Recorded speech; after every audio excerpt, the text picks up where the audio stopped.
What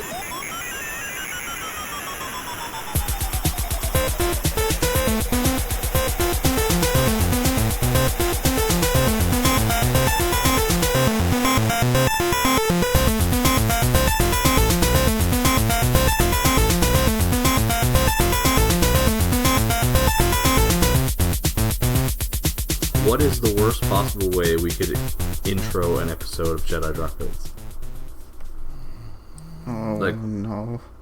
The worst possible way. With Pip farting on a snare drum? With what? It's a quote from the movie Airheads. Oh, Jesus Christ. I love that movie. I don't know if I've ever actually seen Airheads. Oh, you gotta watch it. Like, most people are just like, oh, it's an Adam Sandler movie. But Adam Sandler is, like, the worst part of this movie. Is Brendan Fraser and Steve Buscemi. Oh, okay, yeah. Adam Sandler's the drummer who probably has the least lines, honestly, in the movie. And I'm pretty sure he's Steve Buscemi's younger brother. See, I don't have a problem with Adam Sandler up to, like, a certain year. I don't know what year it was. Yeah. But, like, everything prior is pretty funny. And then suddenly there's, like, he goes full Hollywood and it just... it's unwatchable. And I don't know... I think maybe... A lot of his newer stuff, I cannot get behind. I'll give it a shot and I'll try and watch it and I'll get halfway through and turn it off. Yeah, I haven't even attempted in, like, the last 5-10 years maybe. I don't know, I can't. Yeah, but Airheads, like, I don't consider that an Adam Sandler movie. No. I just consider it a good 90s comedy. Well, I guess I'll have to check that out. I consider it more of a Brendan Fraser movie than anything else. That's a genre of movie that's gone out of style. It's got some Chris Farley in there. Oh, okay, now you got me. Yep. Chris Farley, Ernie Hudson. Ernie Hudson and Chris Farley. Man, I had no idea. Kramer's in it. What? Kramer's in it, Michael Richards. Oh, okay, yeah. Before all that stuff. Yeah. And on that note, welcome to Jedi Dropouts. Completely derailed what you were going to say. Yeah, fuck it. We're back for a fairly short episode. Between computer problems and me having to go to work, we don't have a whole lot of time to work with, but we've seen some stuff, so we're going to review some stuff. Yep. And at least stick to some kind of schedule for once. Yes. So, the first thing we should talk about as briefly as possible, because we really don't want to give racists any more time than they deserve, which is no time at all. Little Mermaid. This whole quote-unquote controversy. Yeah. Yeah. Her name is, what is it? Halle Bailey? Very, very close to Halle Berry. Yeah. But not quite. She's a Disney child actor and singer, and she has been casted as the new Ariel in the upcoming live-action Little Mermaid. Yes. And she is African American. Yep. Therefore, racists have woken from their hibernation and come out from their shit caves. Yeah, and come out swinging about their childhoods and so on and so forth. There's not really a lot to talk about. Like, no. She can act, as you said. Yeah. She can sing. I seen a clip of her singing last night that people were sharing, and holy shit. Like, goosebumps. Yeah, I haven't heard. I don't know anything about her, to be honest. I didn't know who she was until this whole thing happened. So really, all you racists are doing is giving her more publicity and more screen time and more attention. Yeah. So really, you're building this movie up. Thank you, you idiots, for the free publicity, I guess. And there's no argument to be made. There's no stance in which you are against her casting and are not at least a little bit racist, because just like the rest of the world, most of us don't really know who she is. You can't be outraged by the casting of someone you don't know, unless it's, I don't know, something to do with her skin color. Yeah, like, she can act and she can sing, and she's going to be playing a fictional character. Yep. That is a mythological creature. Yep. So, it's not like she's playing someone who actually existed. Mm-hmm. So, ethnicity doesn't matter there. Nope. And it's not like it's Mulan, which you have seen the trailer for, I haven't, where ethnicity is important to the story because of what is going on. Exactly. Mermaids have never existed. Mm-hmm. I mean, really, this is like a Disneyed up version of mermaids, because in some stories and everything, mermaids, they kind of nasty. Yeah. So, really, like, who are you to say what a mermaid is? Besides, like, gonna get their, Budweiser boxers even more than not. I read somewhere that the original story of The Little Mermaid was basically a love letter by the male author to another man that he was in love with. Oh, okay, yeah, that makes sense. That checks out. Yeah. So, really, because, the story is so old. Yeah.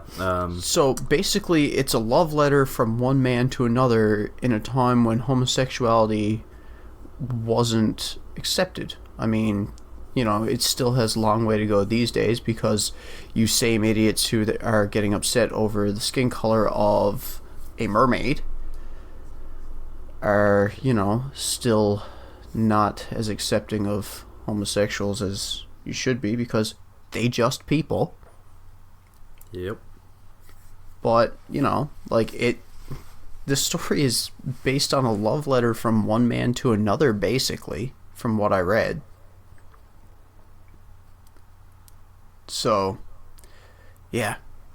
The bottom line is, if you want a mermaid-esque story with full-on realism in terms of how that mythological creature would be portrayed, then go watch The Shape of Water. Yep. Basically. Yeah, But one thing I will say about this that I'm like, yes. Apparently Terry Crews is now saying that he's throwing his name in the ring to play Ariel's father. Yes, I saw that. He wants to play Triton. Yes, and that would be amazing. It would, actually. I'd be fully on board for that. And my favorite thing about them kicking up a stink about it, about being like, Ariel shouldn't be black, is all the memes about, like, y'all upset about Little Mermaid. Sorry to tell you about Jesus. It's either that one or the I didn't see you kicking up a stink about Jason Momoa. That whole thing, right? Exactly. But no, the Jesus one is fantastic. I probably shared both of those memes. So a Christian friend of mine even shared the Jesus one. So it's like, yeah, exactly. So anyway, enough about that. There's not much to be said there, No, people are being dumb over something that they don't need to be dumb about. Exactly. But, Yeah. give the world a news story, and there will be a portion of people who are dumb about it anyway. So we got some reviews. We got some exciting reviews. It was a good week, or a good couple weeks since our last episode. Want to start? Let's see. Want to go? Let's go in order of release date. Let's, oldest first. So, if we're going in order of release date, there's something that's not very new that I only seen for the first time recently. That I was like, God damn, how have I never seen this before? Okay, sure. Let's touch on it. What do you got? Have you seen Super? I haven't. Super's been long on my list to watch because it's a James Gunn movie, right? I didn't know it was James Gunn until after I watched the damn thing. Yeah, that's the Rainn Wilson one, right? Rainn Wilson, Ellen Page, Sean Gunn's in there. Michael Rooker's in it. Kevin Bacon, Liv Tyler. I think Michael Rooker's in every James Gunn movie. Which is fantastic. Now I think about it, both Guardians movies, he's like the main character in Slither, and I didn't know he was in Super.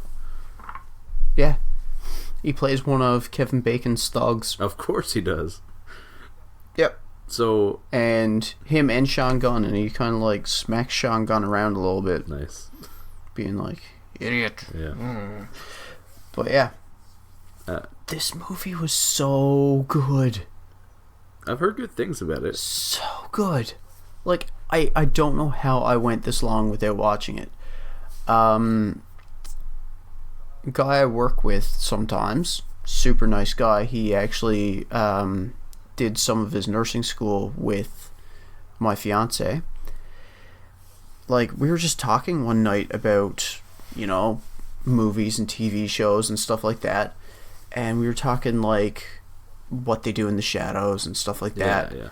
And talking about The Office and things like that. And he was just, you like superheroes, you like The Office, you like this, you like that. Have you ever seen this movie? I was like, I don't think I've even heard of this movie. And he was like, oh my God, like, are you working tomorrow night? I was, yeah. He said, I'm bringing this movie in to loan you so you can watch it.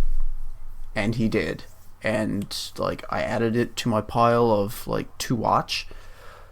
Watched it one night when Emily was gone to work and I was off, and holy fuck was it good. Awesome. Like, there's parts that are cheesy as fuck. Well, yeah. But, like, the action scenes are incredible. There's a lot of parts that are so funny, and then there's parts that, like, really hit you in the feels. Good stuff. Yeah, like, highly, highly recommend this movie. Awesome. Yeah. I've caught up on some movies from the past couple of months within the last week or so, now that everything's coming out on home video and so on. Coming soon on VHS. Yes. I'm going to touch on those very, very briefly. So, I watched first Pet Sematary. Was very excited to see it. Was very, very disappointed. Literally. See, I'm glad that you said that, because I went to Walmart the other night and, like, there was no stock for it on the shelf where it was supposed to be. But if it was there, chances are I would have bought it just to watch it. Man, like, But now that you're, like, you've told me what you think of it, and... Like, yeah. I hated the original, the one back in the 80s that they did. And actually... The best thing about the 80s one was that Ramones song on the fucking soundtrack. Yeah, absolutely. Great song. And I early on in this podcast, I called for, that would be a movie I'd like to see remade. And then they did it. And, yeah, it was not... Honestly, it's not as good as the 80s one. Like, at all. John Lithgow, Jason Clarke. I forget the rest of the cast, but the cast is good, and some of the set design and the art direction is great. They really nailed the look of the cemetery and the house and the whole setup. But the script is just garbage. They constantly make changes to the story, seemingly just to be different, and there is literally not one effective scare in the entire movie. And yeah, that's no good. I'm someone who I just instinctively jump at jump scares, even if they don't scare me or if they're not even a well done scare. I have a habit of just jumping, and yeah, I could have fallen asleep watching this fucking thing, man. It doesn't work as a scary movie. It doesn't work as an adaptation. It doesn't work as someone who likes well done film. It doesn't work on any fucking level. So I will give that on our good pizza scale. Again, for first time listeners, and I'm sure people are getting sick of us saying this, we do the good pizza scale here, where we rate things out of a total of 8 slices on a pizza. And I'm going to be generous and give this like 2 and a crust. 2 and a crust. I'm being generous, and that 2 and a crust is completely. The cemetery looked great, and Jason Clarke and John Lithgow carried the movie. Everything else was garbage. I saw Hellboy, and I don't have a whole lot to say about it. Hellboy was pretty good. I'd watch it again. Disappointing considering how excited I was to see it. Probably not quite as good as Del Toro's, even if it is way more faithful to the comics, weirdly enough. Okay. Like they do this, like they do more of the story from the comics. They delve into backstory and some of the sort of like dark folklore that the comics was built on a little more. But nice. I don't know. The movie just. Del Toro is just a masterful filmmaker, and that film was probably just a bit more fun.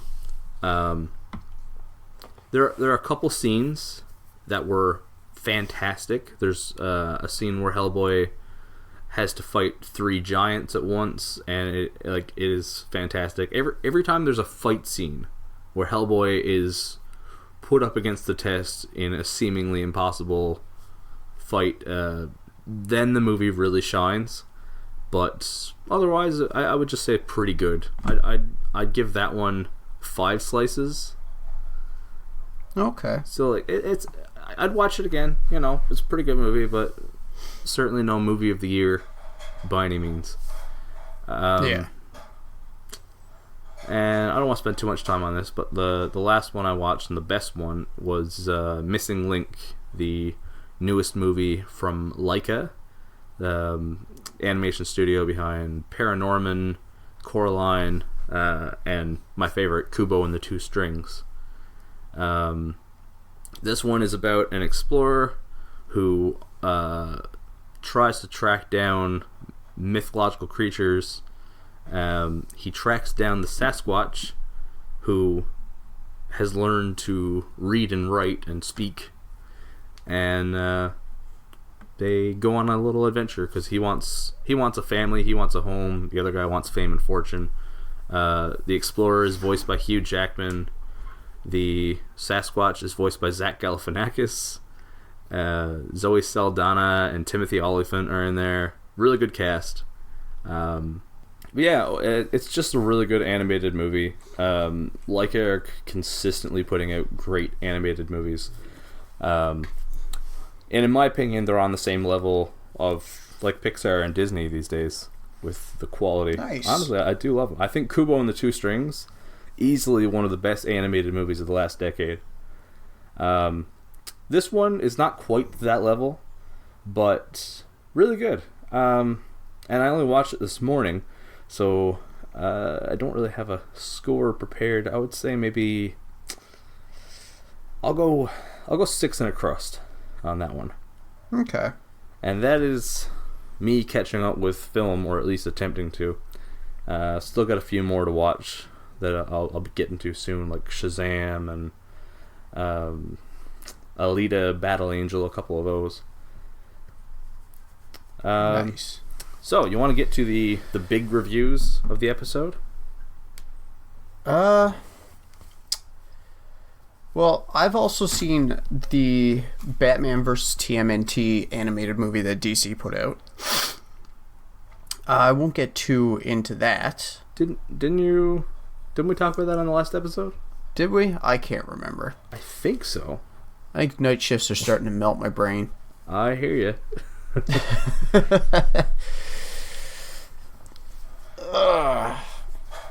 Well, we'll gloss over that one then.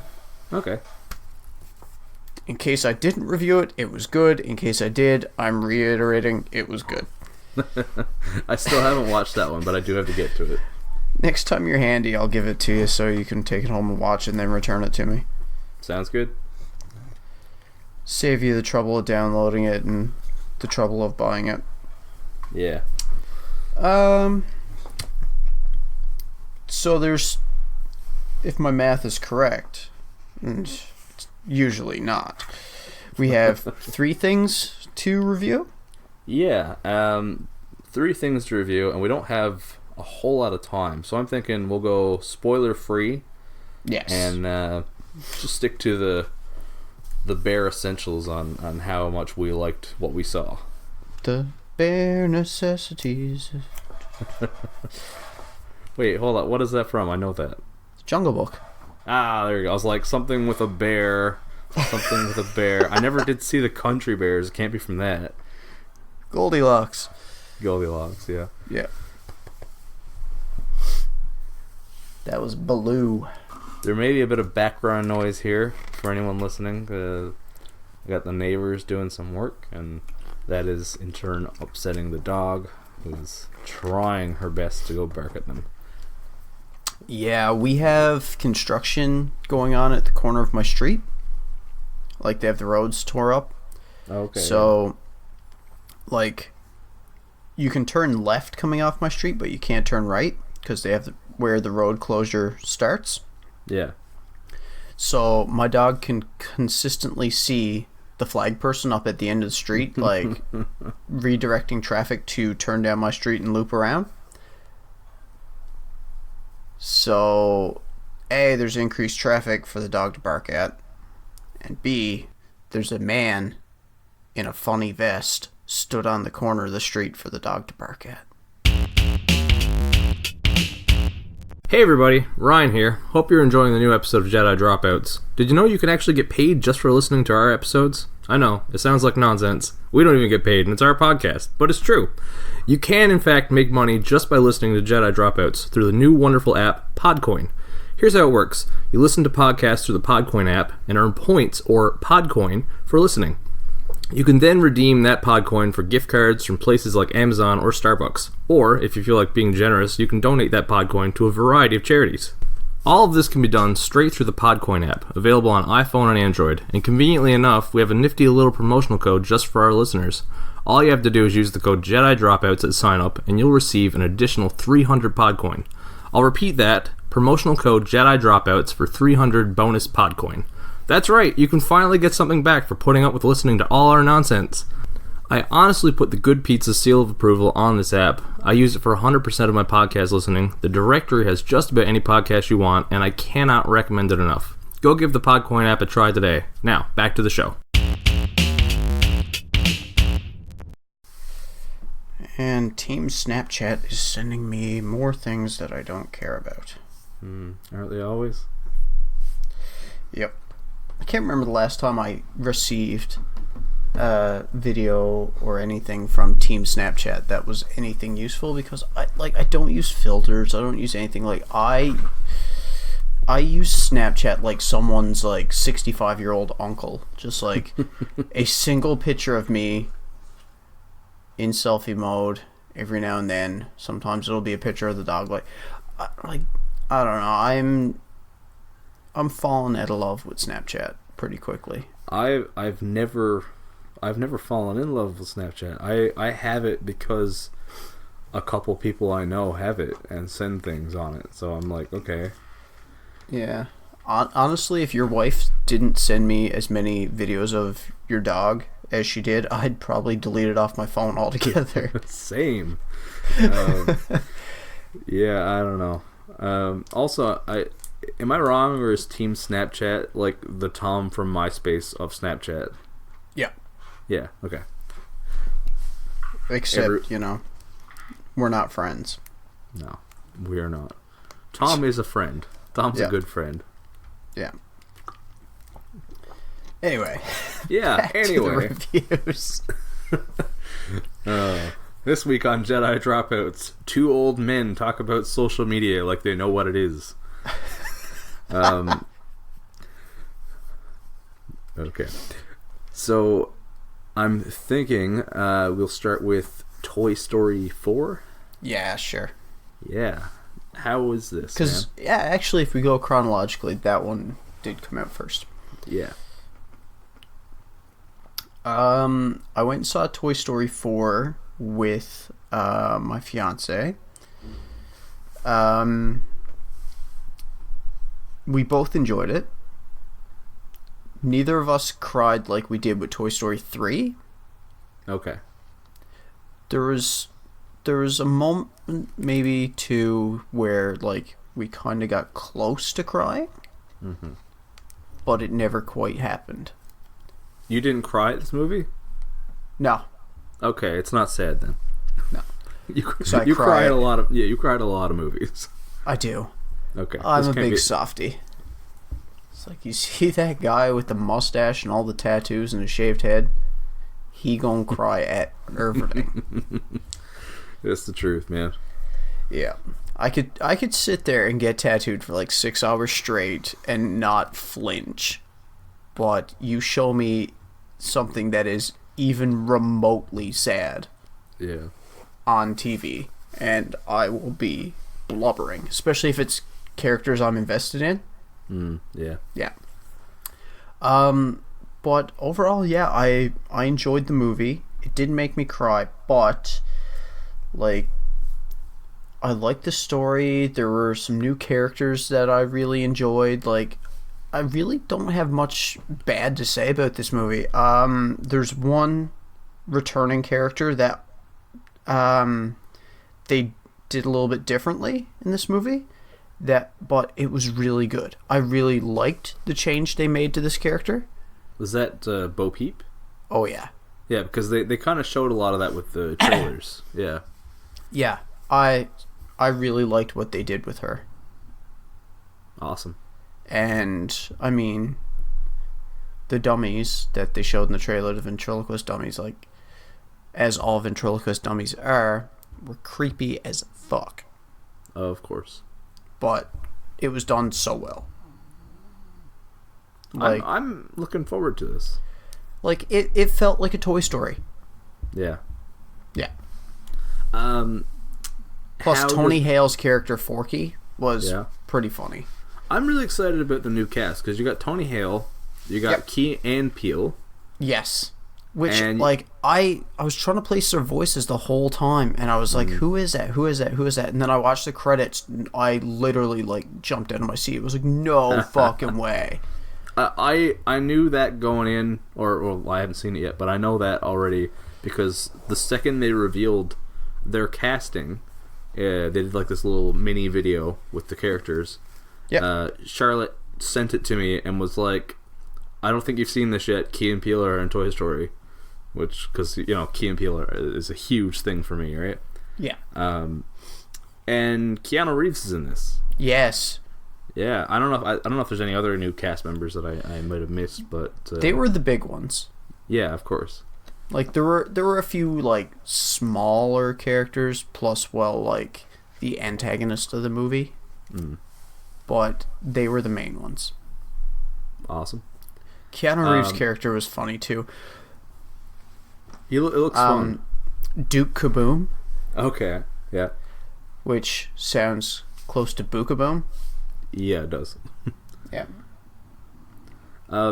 Where hockey. where does this stand amongst the other Toy Story movies? It's been a really long time since I've seen the first two. Okay, yeah. So it's below Toy Story 3 for me.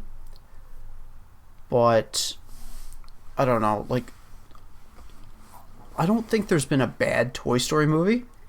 No, I wouldn't say that either. Like, personally, I'd probably put 2 at the bottom, but it's still a pretty fucking good movie. That's kind of what I was thinking. So I was kind of thinking, like, my favorite would be 3, then 1, then 4, then 2. Okay.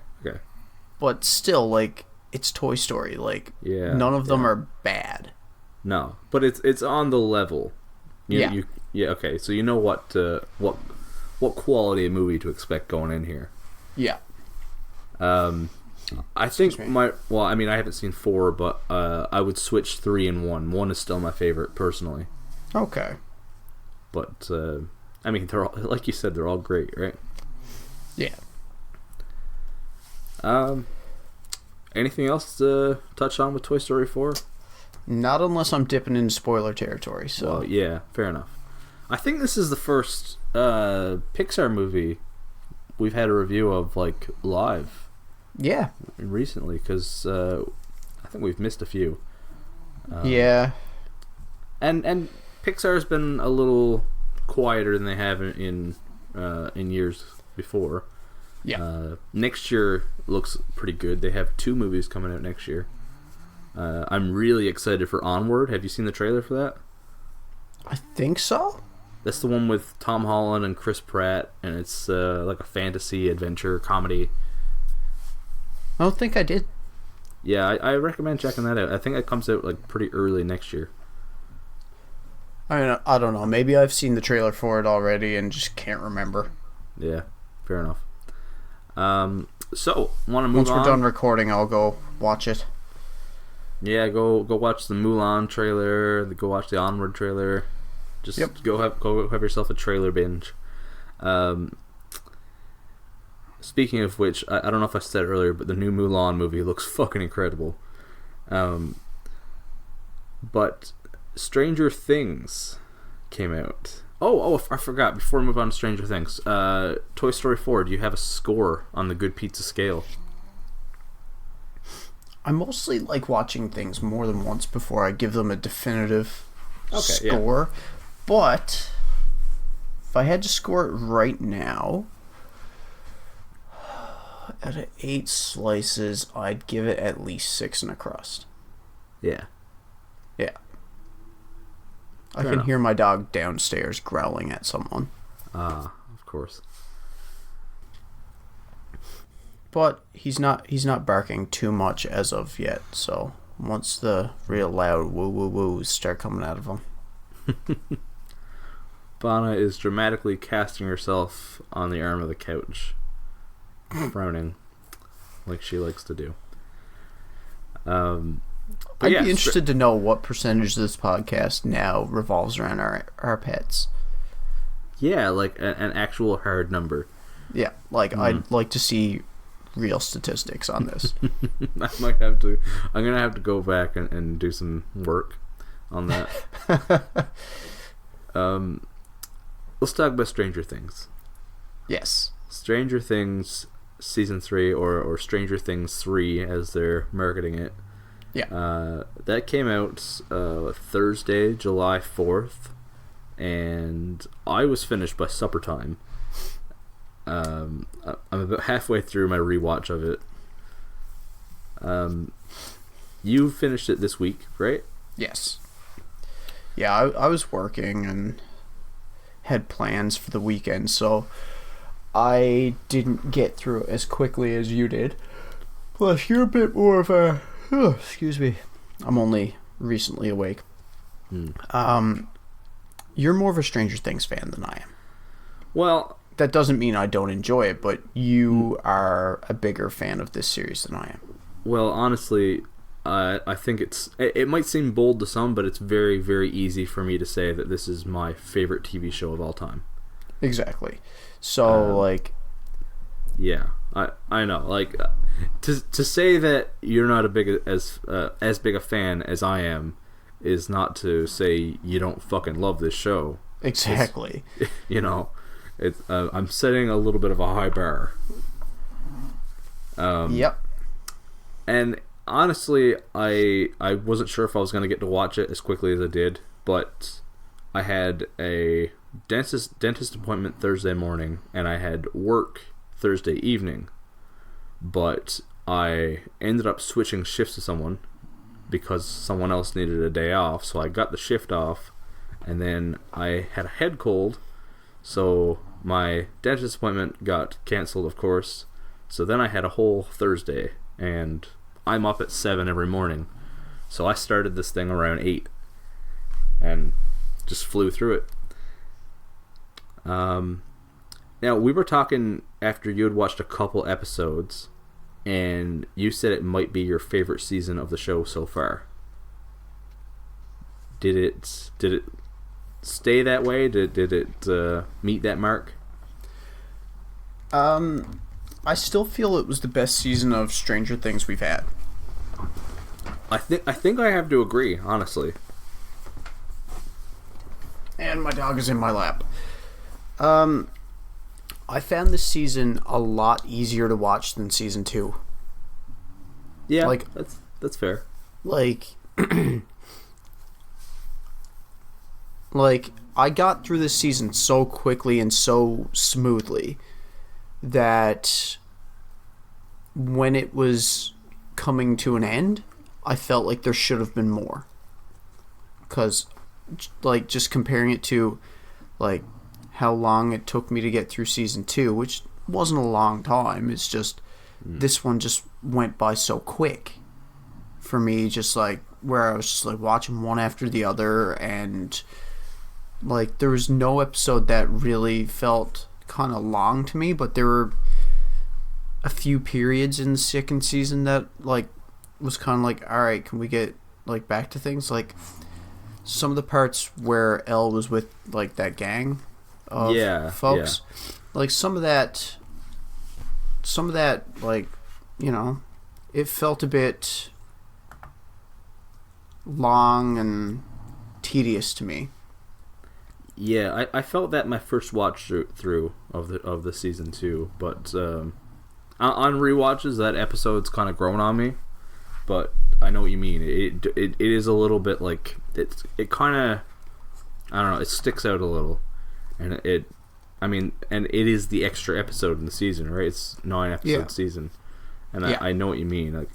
It feels like when you finished season 2, you felt yes, okay, that's good, let's move on to something else. Whereas this season, you finish and you're like, oh, but fuck, I want more. Yeah. You know? Yeah, I get what you're saying there. Yeah, so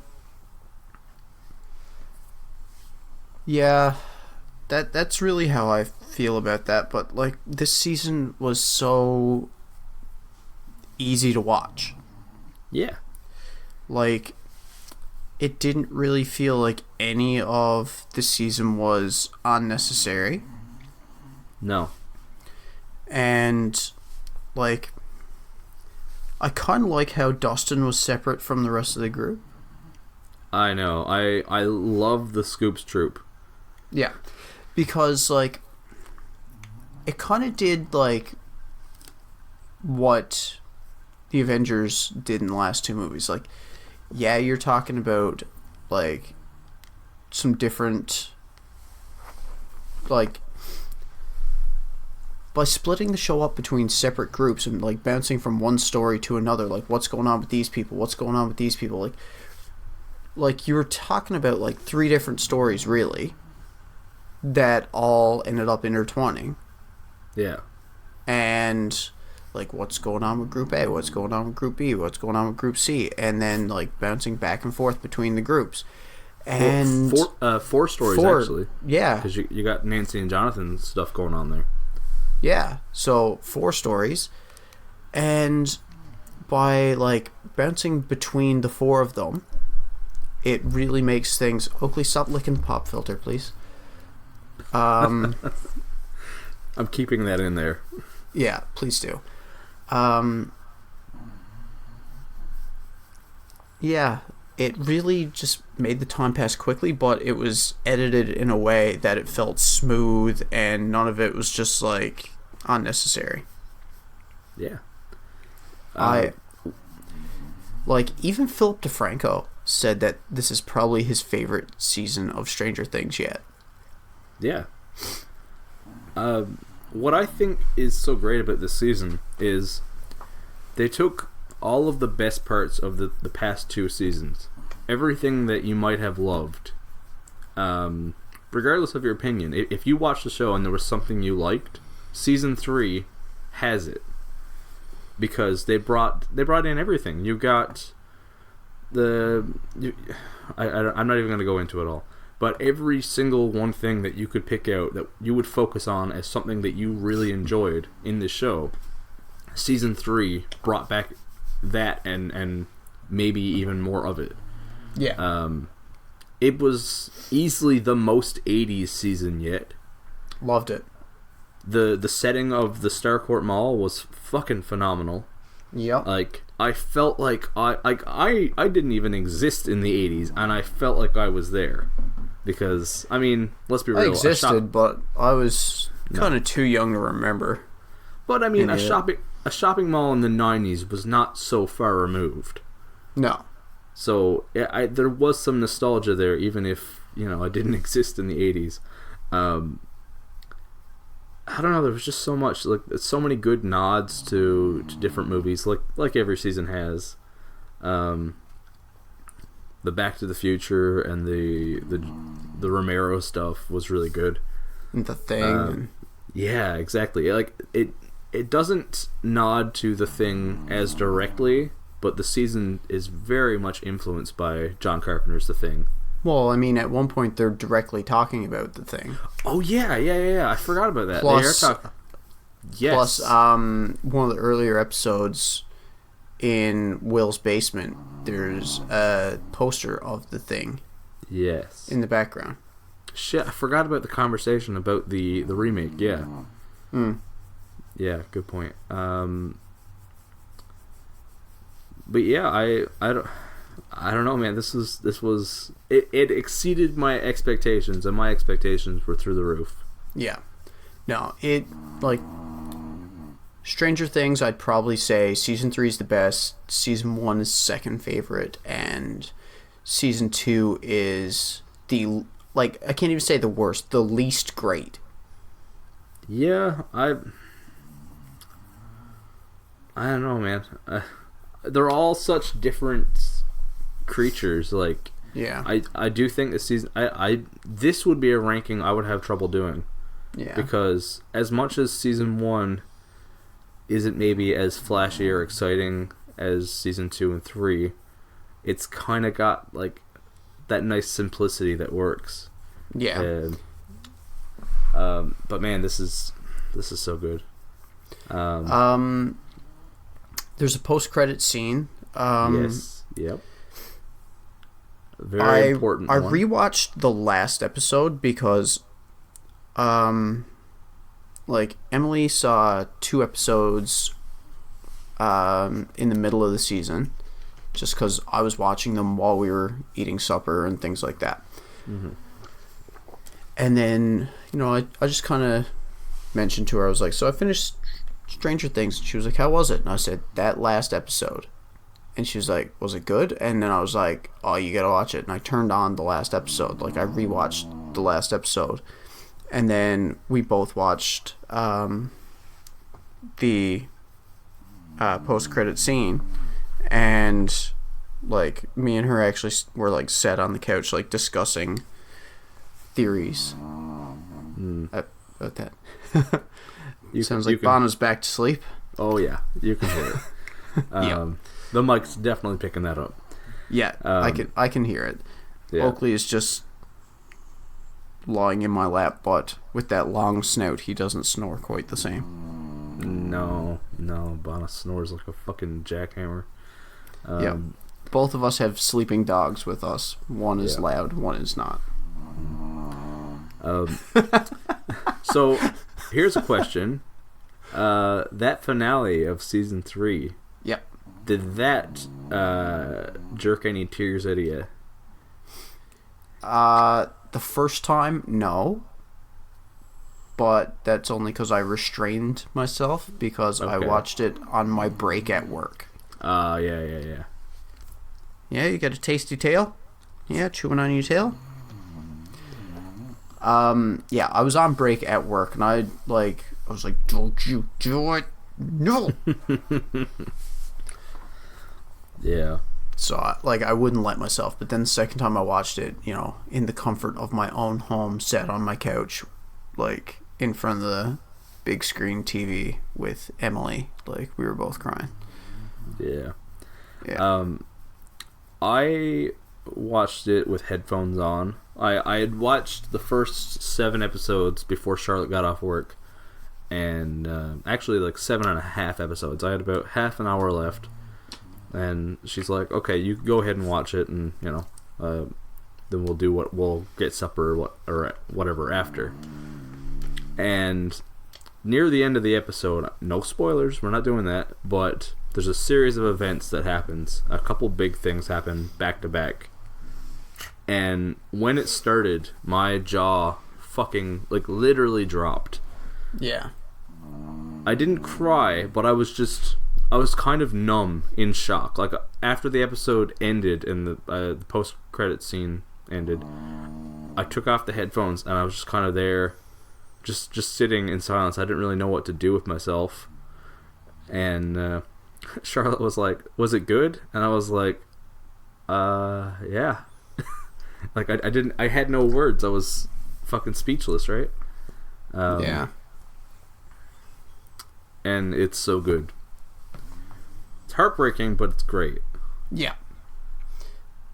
But yeah, when we're not in spoiler territory, I want to talk about that post-credits scene. Oh yeah. Well, I mean, we always talk about the best TV of the year, and I can just guarantee you right now this is coming up. So we'll talk a little bit more about it then, or maybe in another episode. It'll come up. When we're a little further away from it. Yeah. So good. My favorite season of my favorite TV show of all time. So no question about it. 8 slices.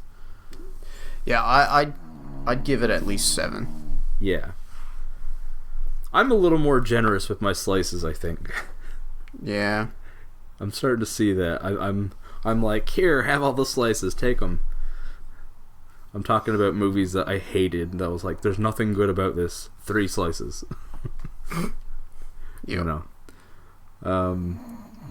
Yeah, let's move on. Oh, one more thing. The Scoops Troop, as it was called, is a group of characters. Dustin.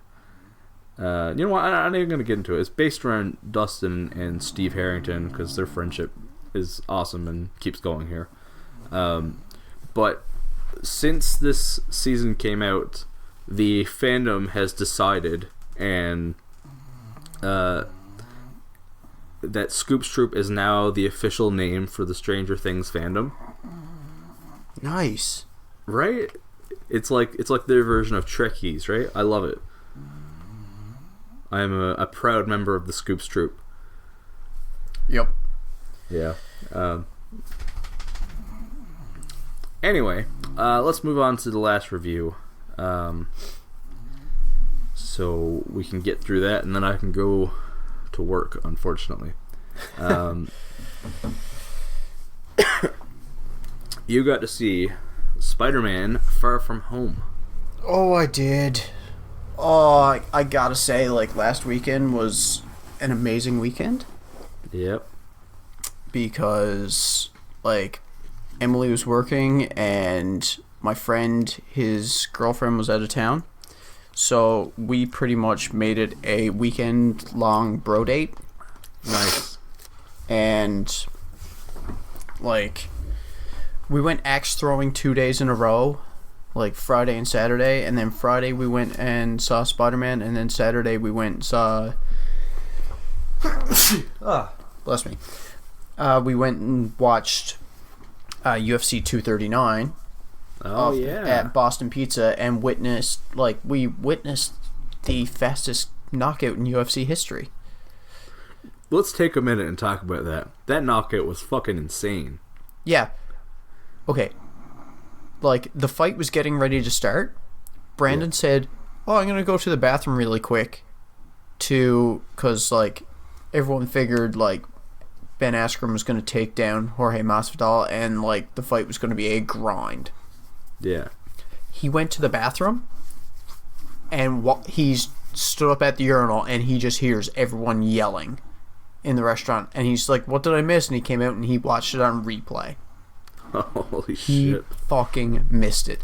And that fight, like, he was knocked out before 5 seconds. It's just 5 seconds before the official clock stopped when the ref got Masvidal off of Askren. Oh yeah, like the knee took him. That was 2 seconds easy. Yeah. Like, god damn. Yeah, like, for a little bit there, I was legit concerned about Askren's well-being.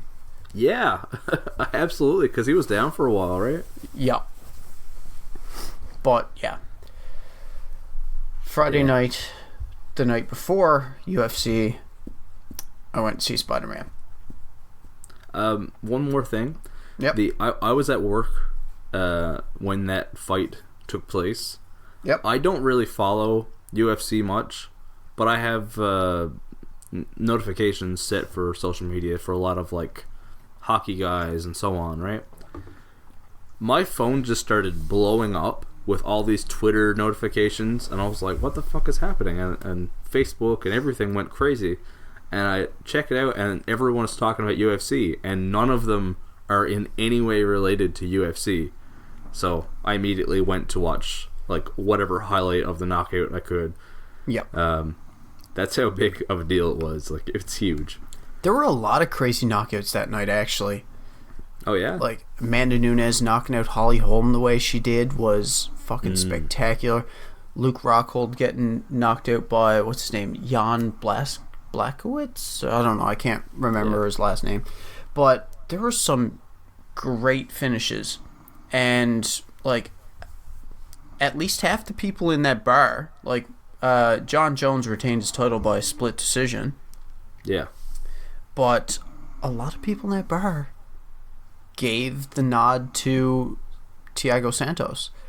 Like, I was talking to the couple at the table next to ours, like, because everyone's hyped up waiting for the judge's decision, and we were saying, like, they're probably going to give it to Jones because, like, look at how many second chances he's after getting with the UFC. Like, no matter what this guy does, it's like, here's footage of John Jones, like, blasting a 2-year-old holding a puppy with a shotgun.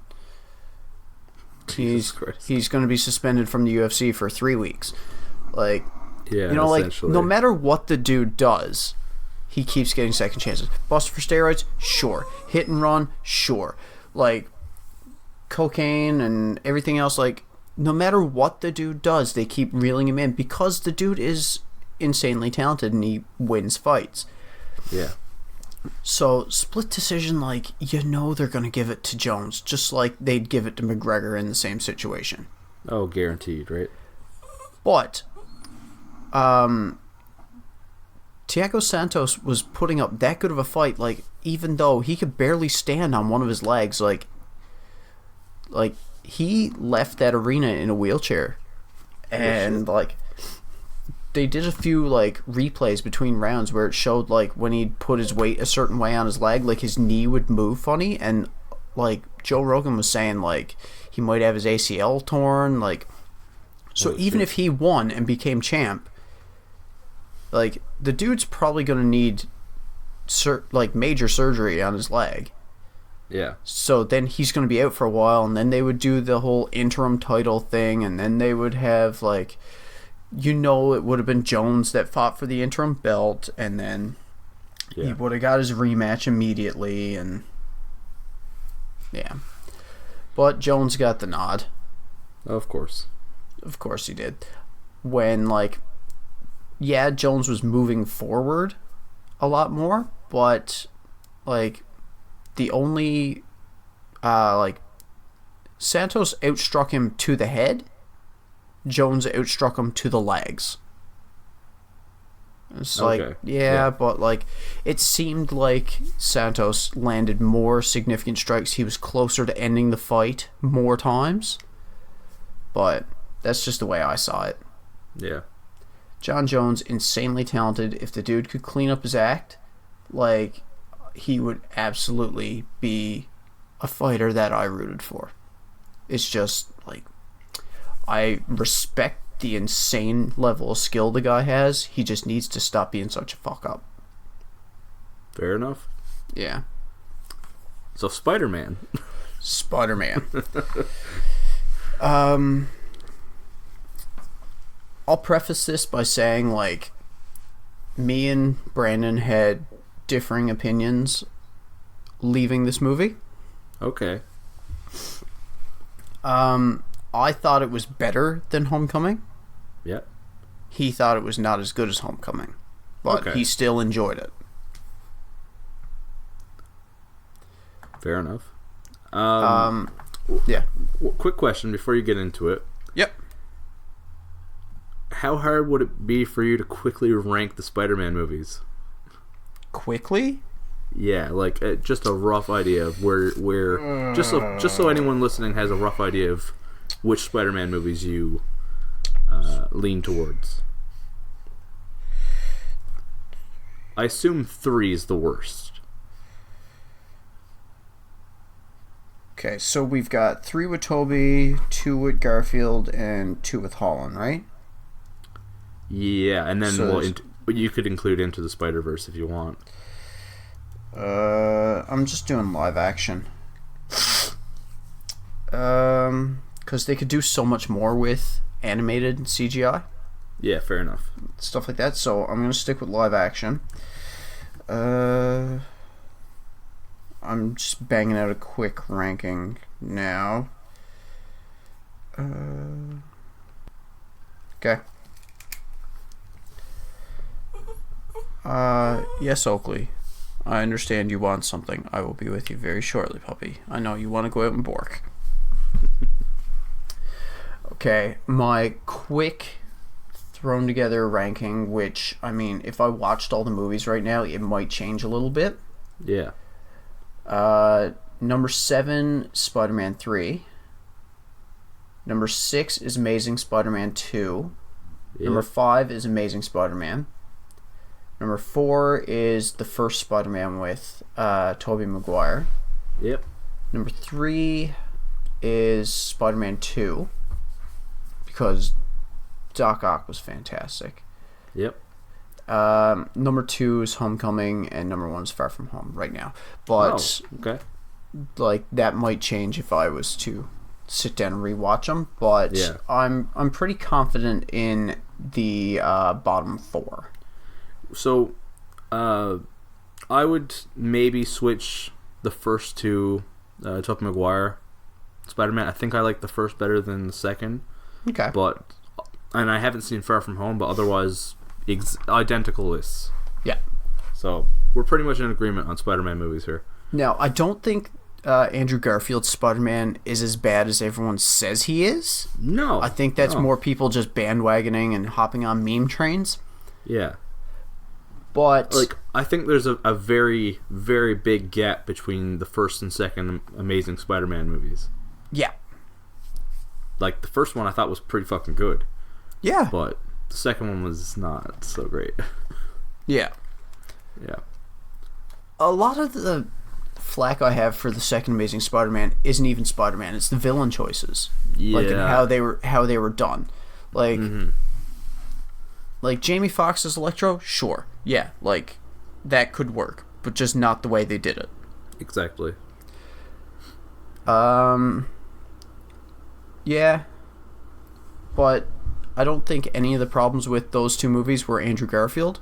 And then I've been seeing memes, like, you know, being like, every Spider-Man, blah, blah, blah. And then, like, the middle square is, like, Andrew Garfield, in brackets, not you, Andrew. Yeah. And it's just like, the dude wasn't a bad Spider-Man. They were just not great movies. He was an not great Peter Parker, but a really good Spider-Man. Yeah. Like, really great in the suit. Didn't we say this before, that, like, he was a weak Peter, but a great Spider-Man? Tobey Maguire was good as Peter, but at times not a great Spider-Man. Yeah, and then Tom Holland's the best of both worlds. Exactly, yeah. I'm sure we've talked about that before. Probably. I'm almost positive we've said it on multiple occasions. I'm guessing we at least said it like 2 years ago when Homecoming came out. Yeah. Now, I'd need to rewatch Far From Home and Homecoming, like, back to back, in order to say, like, for sure that I think Far From Home is better. Like, because I will acknowledge in myself that seeing a really good movie like Far From Home, I get really hyped up, and it's easy for me to say it's better than that one. Well, yeah. That's because it's new, it's exciting, it's fresh in my mind. Yeah. Whereas I've seen Homecoming at least 10 times. And, you know, so I'm not as hyped up for it. Well, no, recency bias, you know. Yeah, so I will acknowledge that I do have that little bit of recency bias in myself. So, like, that order is subject to change when I rewatch them. Yeah. But I really enjoyed it. Like, I didn't cry at anything, but there were a few parts that was kind of like, ooh, like, feels. But I really like how things played out. The post-credit scene was, like, the post-credit scenes threw me for a bit of a loop. Those I didn't see coming. I've heard of one, which we won't touch on, but unexpected. Yeah, and the other one, like, there was a character in this movie that they called by a certain name, and I think he's a future villain building up to Sinister Six. Oh, okay. But it's like, it's just like they focused on him briefly, like they gave him just enough screen time, and they put just enough emphasis on his first name that I was kind of like, my Peter Tingle was acting up enough that I was like, he's supposed to be important. Yeah. Like, he is an Easter egg leading up to something. Yeah. But, yeah, like, it's hard to talk about these movies without spoilers sometimes, because the parts that get you most excited, you know, you just want to rant and rave about. Yeah, I understand. I'm thinking about it now, and I'm like, the way it follows up Endgame, and I assume points us in the direction of the future of the MCU. It's probably pretty spoiler heavy. You start seeing more similarities between Peter and Tony too. Okay, yeah. Like, particularly Tony in Iron Man 3. Alright, yeah, okay. Because, I mean, it's not too spoiler heavy to say, like, you know, Iron Man has his little panic attack in Iron Man 3, and he kind of, like, you know, starts getting a little bit PTSD about, you know, the events of what's been going on. Yeah.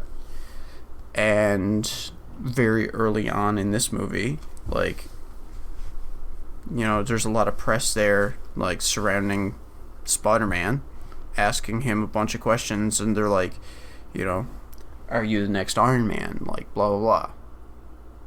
Are you an Avenger now? Are you the next Iron Man? Blah, blah, blah.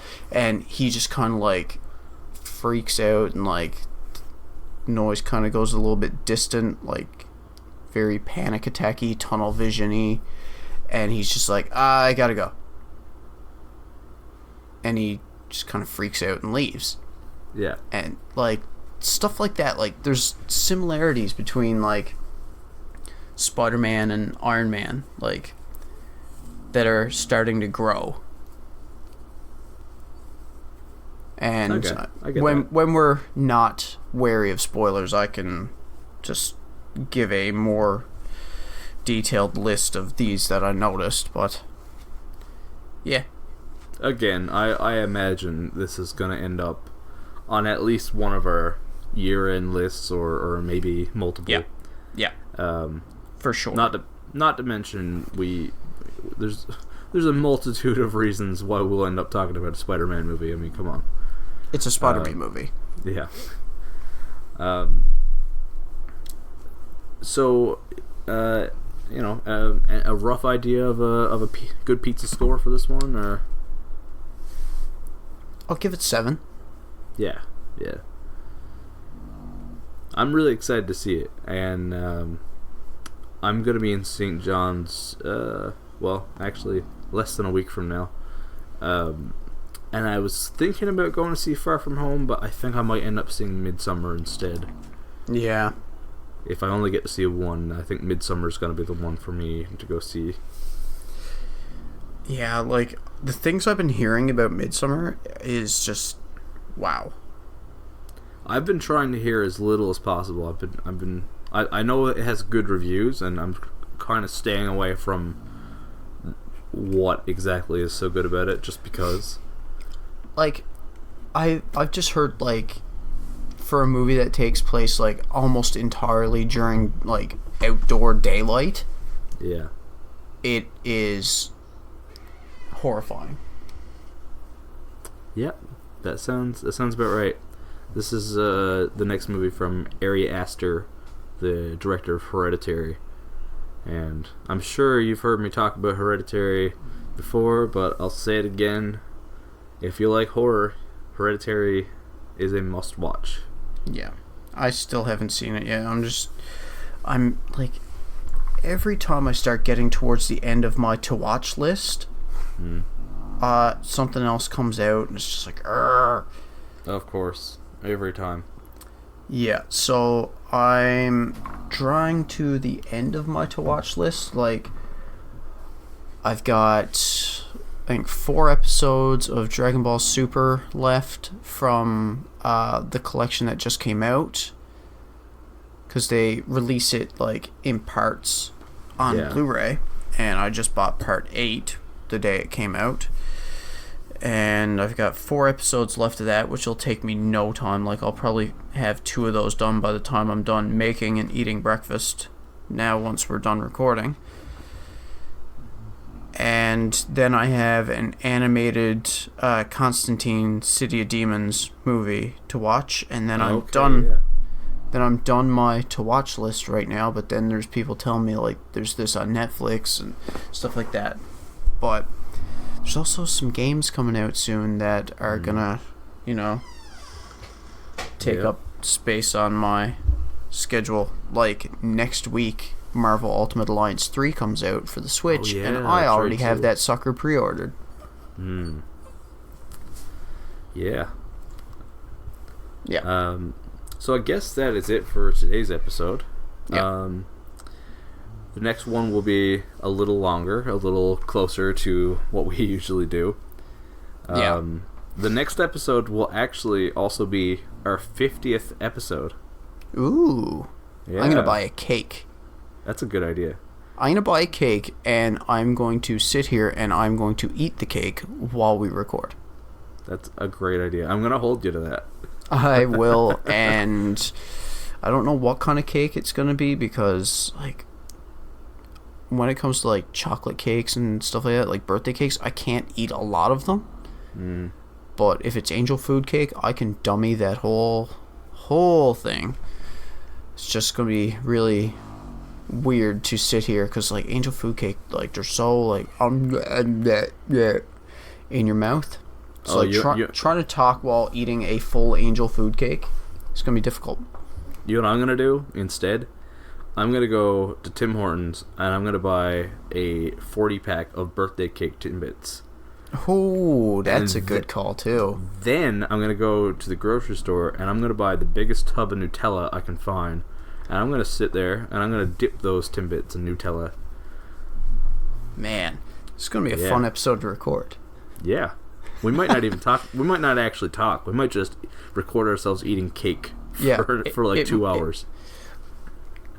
There could be an idea for our 50th episode. Like, we'll put like our scheduled things on hold until our 51st episode. 50th episode is us just talking about geeky things in general with no set agenda while eating cake. That's a great idea. Yep. You know what? I think we might actually have to do that. It's too good an idea not to. Yep, that sounds about right. So look forward in your feeds in the upcoming future to Jedi Dropouts episode 50. Let them eat cake. Yep. And thanks again for listening to this very brief but pretty good episode. I'm glad we got this one in. Yeah. I'm glad we got. I mean, we had some stuff to review, and it was all good stuff. It was all stuff that we highly recommend. Yep. And I'm really still excited to see Far From Home and Toy Story 4 in like 3 or 4 months when it comes out on DVD. Yeah, that's the joy of living in Port of Bass, though. Yeah. So small town Newfoundland. Yeah, it's a pain, but you know. So thanks for listening. As always, you can check out other episodes of Jedi Dropouts, Final Form, and whatever else we do over at www.jedidropouts.podme.com. I'm a little stuffed up because of allergies, and Same. if you did, I'm pretty sure it sounded like pod meat, but it was. It did sound like pod meat, and I kind of chuckled to myself a little bit. Yeah. So I would not recommend you check out podmeat.com. I have no idea what's over there, and I'm sure it's not good. But go to Podbean instead, and or just check it out on your podcasting app or YouTube or what have you. Yep. And until next time, thank you for dropping by. Something. Drop out. Later. Peace.